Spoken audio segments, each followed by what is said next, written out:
कल की न्यूज है जो केरला के अंदर हुआ, बच्चियों को, नकाब वाली बच्चियों को स्कूल के अंदर जाने नहीं दिया गया। उसकी वजह क्या थी? ये आरएस के गुंडे भगवाधारी जो उसके अंदर स्टूडेंट थे, उन्होंने इस बात के लेकर के एहतजाज किया कि जो बच्चियां नकाब पहन के मदरसे में आती हैं, स्कूल में आती हैं, उन बच्चियों की एंट्री बंद की जाए। जबकि किसी भी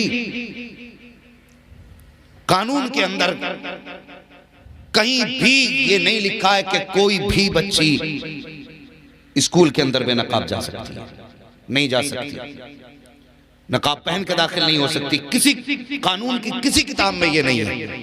लेकिन आज तुम सोच रहे हो ये आतंक है, ये हमारी बेटियों को बेआबरू करने का निशाना बनाया जा रहा है।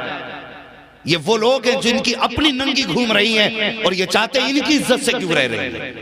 जी, ये दुश्मनों की सोच और प्लानिंग है कि मुसलमानों को बेपर्दा किया जाए, इनकी बेटियों को बेपर्दा करके रोडों पे लाओ। हम जानते इज्जतें उन्हीं की लुटती हैं जो अपने जिस्मों की नुमाइशें किया करती हैं। कोई तारीख ऐसी नहीं दिखा सकते जो किसी पर्दा करने वाली बेटी की आबरू लूटी गई। ये हमारी तुम्हारी बेटियों को नंगा करने पे लगे हैं। अब तेरी मेरी जिम्मेदारी हम बेटियों को पर्दे में लाएं। सिर्फ जलसे में सर हिलाने से काम नहीं चलेगा। जाओ मैरिज हॉल में चले जाओ, हाँ किसी भी मैरिज हॉल में चले जाओ, जाके तमाशे देखो।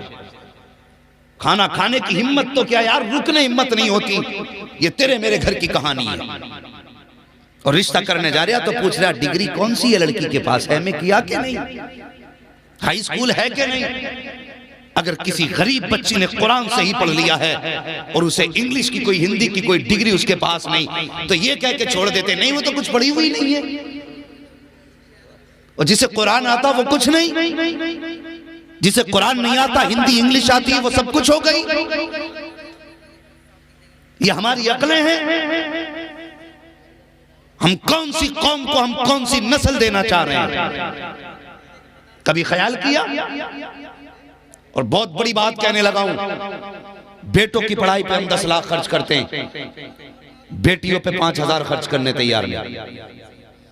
सोच क्या है? कहते हैं बेटी पराया धन है, इसे पढ़ा के मिलेगा क्या? ये सोच के बेटी नहीं पढ़ाई कि ये पराया धन है। और बेटों पे इसलिए पैसा लगाया गया कि ये बुढ़ापे का सहारा है। सुन, अगर बेटा बुढ़ापे का सहारा है तो बेटी आखिरत का सहारा होती है। सुभान अल्लाह। इन्हें पराया धन समझ के नजरअंदाज न कर। पूरी जिंदगी बेटी तन्हाई में गुजार गई। घर वाले कहते रहे कि ये पराए घर जानी है, और ससुराल वालों ने कहा ये पराए घर से आई है। इसे अपना किसने कहा? कहा किसी ने अपना इसे? पूरी जिंदगी बेटी एहसास कमतरी का शिकार रही, कोई इसे अपना कहने वाला नहीं मिला। अगर ससुराल में नुकसान हुआ तो तेरे बाप ने दिया है क्या? घर में नुकसान हुआ तो बाप ने कह दिया तुझे क्या, तू तो तोड़ के पराए घर चली जाएगी। और यार कभी तो कोई से सीने से लगाने वाला होता। खुदा की कसम बेटी को सीने लगाया मेरे हुजूर ने, और उस दौर में लगाया जब बेटी को कत्ल करने पे फख्र करते थे। हुजूर ने फातिमा को सीने से लगा के कहा था, लोगों तुम बेटियों को कत्ल करने पे फख्र करते हो, आज मैं ऐलान करता हूं मेरी फातिमा मेरे जिगर का टुकड़ा है। सुभान अल्लाह, सुभान अल्लाह। हुजूर की सुन्नत समझ के बेटी को जिगर का टुकड़ा कह लिया। हाँ, हुजूर की सुन्नत समझ के बेटी को सीने से लगा लिया कर। और खुदा की कसम समझ के भी बेटी को, ये बहुत बड़ी बात करने लगा हूं, जिनके आंगन में बेटियां हैं, अक्सर तुम देखना अगर किसी के आंगन में 8 बेटे हों और बेटी ना हो ना, तो वो घर कब्रिस्तान लगता है। और घर में बेटा कोई ना हो, सिर्फ एक बेटी हो, तो पूरा घर चमन लगा करता है। बेटी के कदमों की बरकत ही अलग है। और जो परदेश से सफर करके आने वाले लोग, जो मजदूरी करके आने वाले लोग मेरी बात सुनेंगे और तस्दीक करेंगे। तुम कितने भी थक के आ जाओ, तुम्हारे घर के अंदर अगर 1 साल की बच्ची है, 2 साल की बच्ची है, 6 महीने की बच्ची क्यों ना हो, जब वो तुम्हारे सीने पे आके लेटा करती है, खुदा की कसम सारी थकन का एहसास दूर हो जाया करता है।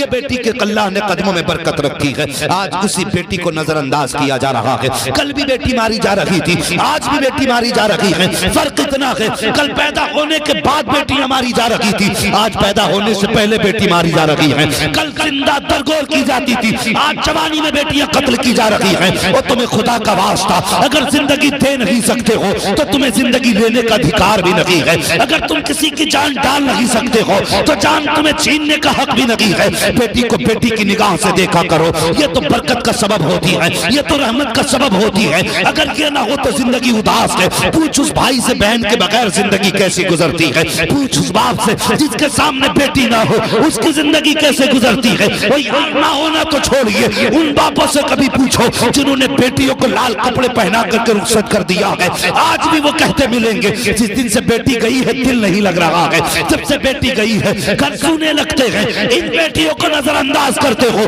आओ मुस्तफा के दामन में आ जाओ। अगर 50,000 बेटी की तालीम पे खर्च करते हो तो 20,000 बेटी की तालीम पे खर्च कर दो। दावे के साथ कहता हूँ, तेरा बेटा तेरी कब्र पे या तो शबे बारात में जाएगा, या शबे कद्र में जाएगा, या चांद रात में जाएगा, या किसी ईद के दिन जाएगा। जब अगर याद आएगी तब हाथ उठाएगा। लेकिन अगर बेटी को कुरान पढ़ा लिया तो सुन और कान खोल के सुन। अगर सुबह का सवेरा होगा, सूरज निकलेगा तब भी बेटी बाप के नाम का कुरान पढ़ेगी। सूरज छुपेगा तब भी बेटी बाप के नाम का कुरान पढ़ेगी। और यार ये वो जात है जो सब कुछ भूल जाती है, अगर रहता है तो बाप का प्यार याद रहा है। सुभान अल्लाह, नारे तकबीर, नारे रिसालत, मसलके आला हजरत, जिसने दस्तार बंदी अल्लामा मुफ्ती हम्माद रजा साहब क़िबला। सुभान अल्लाह, सुभान अल्लाह। बेटियों को भी पढ़ाइए और बेटों को भी पढ़ाइए। बेटों से गुजारिश है मेरी MBBS बनना, लेकिन पहले कुरान सीख लो। और मैं कहता हूं भाई, जिसने एक बेटे को वकील बनाया, जज बनाया और डॉक्टर बनाया, बड़ी बड़ी 4 बेटों को 4 डिग्रियां दे के चला गया और ऐसी कब्र में जाके लेट गया, मैं कहता हूं सबसे बड़ी बेगैरती की मौत मरा है।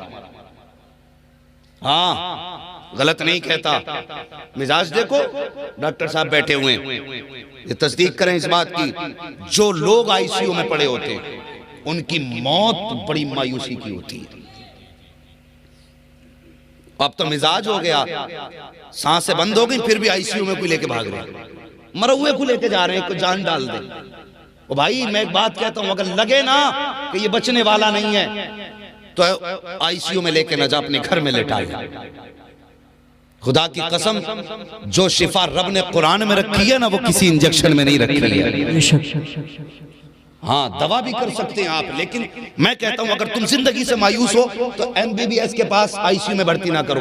वरना सुनो, जिस चादर पे लेटा वो चादर नापाक, जिस बिस्तर पे लेटा वो बिस्तर नापाक, जो उसे कपड़े पहनाए गए वो कपड़े नापाक, जो दवाई उसे लगाई गई वो दवा नापाक, जितने कंपाउंडर और नर्सें वहां खड़ी हैं सब की सब नापाक हैं। बता तो सही, रहमत के फरिश्ते आएंगे तो कहां आएंगे? वो मरेगा तो सांसें कैसे निकलेंगी? उस वक्त देखो बंदा ICU में है, रिश्तेदारों के हालात देखो, कोई हाथ में जूस की थैली लटका के लेके जा रहा है और उसके मुंह पे ऑक्सीजन लगा है, कोई सेब लेके जा रहा है, कोई केले लेके जा रहा है। अब वो ICU में बेबसी की जिंदगी जी रहा है, आंख से आंसू बह रहे हैं। तुमने ICU वालों को देखा होगा कि गर्दन तक नहीं हिला सकते लेकिन आंख से आंसू बहते हैं। कभी सोचा ये क्यों रो रहा है? इसके आंख से आंसू की वजह क्या है?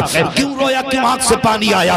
ये मर्ज की वजह से नहीं आया प्यारे, ये तेरे हाथ में जूस की थैली देख के रो दिया है, ये तेरे हाथ में सेब देख के रो दिया है, ये तेरे हाथ के फल देख के रो दिया है। इसलिए नहीं रोया कि मैं इन्हें खा नहीं सकता, इसलिए नहीं रोया कि मैं इन्हें पी नहीं सकता, ये इसलिए रोया है काश कोई इनमें से फल की जगह मेरे लिए कुरान की तिलावत लेके आ जाता, कोई इनमें से जूस की जगह सूरह यासीन का तोहफा लेके आ जाता, काश कोई इनमें से केलों की जगह मेरे लिए सूरह मुल्क लेके आ जाता। वो कहता है काश अगर ऐसा हो जाता, ये कुरान लेके आ जाते, अगर सुख से जी नहीं सकता था कम से कम सुकून से इज्जत की मौत तो मर सकता था। सुभान अल्लाह।